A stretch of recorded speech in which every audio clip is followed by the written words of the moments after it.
দিনের পর দিন, মাসের পর মাস, বছরের পর বছর মার খোঁজ খবর না নিয়ে মা দিবসে এসে মার একটা ছবি আবেগঘন পোস্ট করে সত্যি কি আমরা মুক্তি পেয়ে যাই? এটাই কি মা দিবসের আসল শর্ত? হ্যালো এভরিওয়ান, আসসালামু আলাইকুম। বিশ্ব মা দিবস আজ।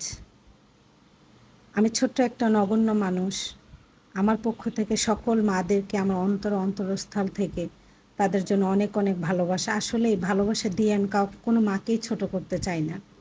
ভালোবাসা যদি হাজারো বার বলে যাই, তারপরে হবে না। মা তো মাই, তাই না? যার জন্য আমি এই পৃথিবীর আলো দেখেছি, যে মা আমাকে গর্ভে ধারণ করে 10 মাস 10 দিন কষ্ট করেছে, কত রাতের পর রাত ঘুমায়নি, কত রাত না খেয়ে থেকেছে, কত দিন না খেয়ে থেকেছে।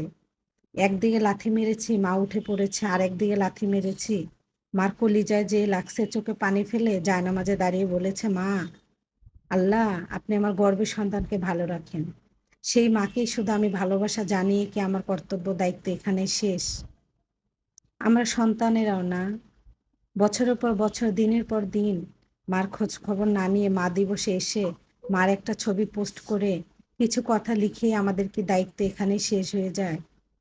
যেই মা শুধু গর্ভেই ধারণ করে নাই, যখন আমাকে পৃথিবীর আলো দেখাইতে গেছে সে, আমার মা, প্রসবের যে কি যন্ত্রণা, আশেপাশে অনেক মানুষ থাকে, কাউকে বোঝানো যায় না সেই যন্ত্রণা। শুধু মহান আল্লাহ তাআলা জানে, আর সে যন্ত্রণা মা বলতে পারবে। শুধু কি তাই, যখন আমার জন্মের পর আমার মুখটা দেখে মা সকল বেদনা ভুলে যায়। কত রাত ঘুমাতে পারেনি। আমি মার বুকে ঘুমাইছি আর মা ভেজা জায়গায় ঘুমিয়েছে। এভাবে কত দিন না কেটে গেছে। এক হাতের উপরে মা আমাকে ঘুম পাতিয়েছে। নিজে না খেয়ে আমাকে বাবু কান্না করতেছে আগে খাইয়েছে। সেই মা না আমাকে জন্ম দিয়েছে। আজকে কি আমরা প্রমিস করতে পারি না যে প্রতিদিন সকালটা হবে আমার মার সঙ্গে কথা বলে, রাতের শেষটা হবে আমার মার সঙ্গে কথা বলে, মা তুমি কি খেয়েছো? তুমি না খেলে আমি খাবো না। সেই ছোটবেলার মতো, যেমন স্কুল থেকে এসে যখন দেখতাম মা নানু বাড়ি গেছে, মার কাপড় টানে নাকে শুঁকতাম আর মনে হতো যে মা আমার কাছেই আছে।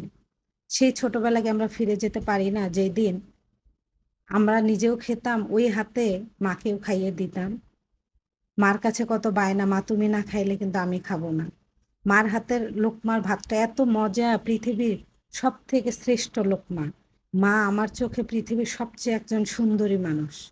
এটাকে আমরা আগের মতো প্রমিস করতে পারি না? মা আমি তোমাকে অনেক ভালোবাসি।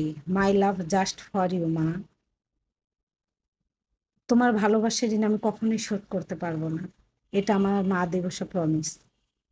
কে কোথায় থেকে ভিডিওটা দেখতেছেন অবশ্যই কমেন্টের মাধ্যমে জানাবেন।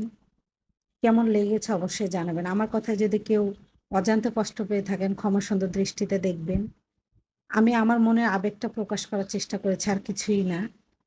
এই বিশ্ব মা দিবসে যদি আমরা এটা সবাই প্রমিস করি, আমার মনে হয় কোনো মা আর কান্না করে রাত্রে ঘুমাবে না।